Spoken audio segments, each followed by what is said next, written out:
banggakan. Perkenalkan, nama saya Muhammad Albi Alfarizki. Pada kesempatan lomba kali ini, saya akan membawakan pidato yang berjudul Etika dalam Bermedia Sosial. Hadirin yang dirahmati Allah Subhanahu wa Ta'ala, Allah berfirman dalam Al-Quran surat Al-Ahzab ayat 70. A'udzubillahi minasyaitonir rajim. Bismillahirrahmanirrahim. Ya ayyuhalladzina amanu ittaqullaha wa qulu qawlan sadida. Artinya, hai orang-orang yang beriman, bertakwalah kamu pada Allah dan katakanlah perkataan yang benar. Pada ayat ini, Allah memerintahkan kepada orang-orang beriman agar tetap bertakwa kepadanya dan selalu berkata yang benar, selaras antara niat dan ucapan. Kemajuan teknologi merupakan salah satu kemajuan sebuah peradaban yang sebelumnya sulit menjadi mudah. Dahulu kita menggunakan surat menyurat, koran, radio, dan televisi untuk mengirim dan memperoleh informasi, baik berita maupun hal yang lainnya.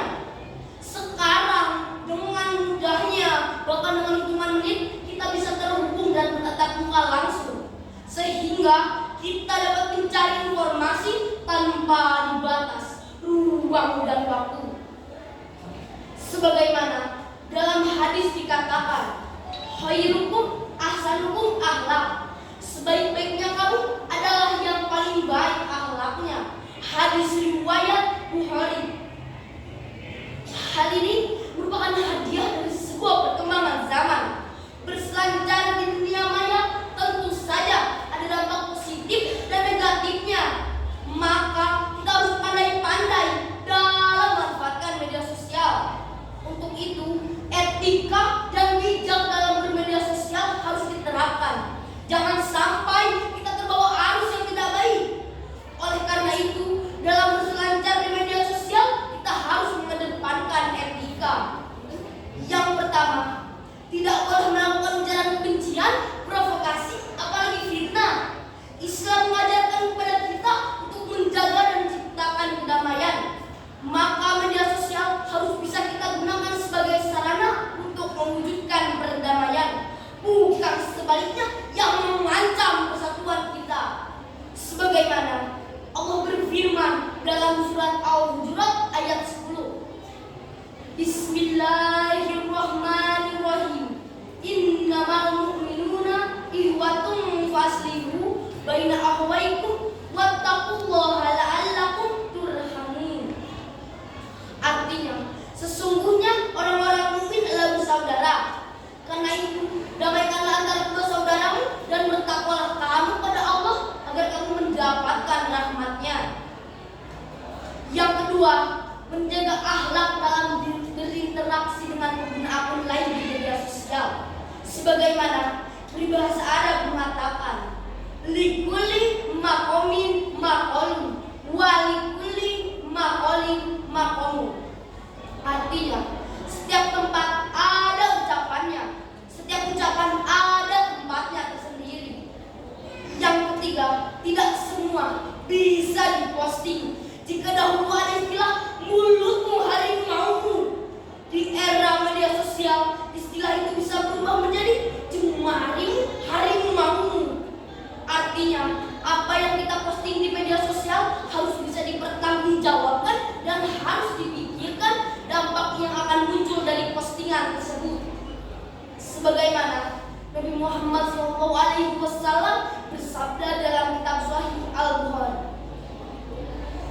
al-muslimu man salimal muslimuna min lisanihi wa yadihi. Riwayat Bukhari. Muslim sejati adalah muslim yang selamat dari lisan dan tangannya. Hadis riwayat Bukhari. Hadirin yang dirahmati Allah Subhanahu wa Ta'ala. Yang terakhir, menghargai sesama. Perbedaan sikap dan pandangan merupakan suatu yang wajar. Maka perlu di antara kita mengedepankan sikap saling menghormati dan menghargai. Jangan sampai postingan kita di media sosial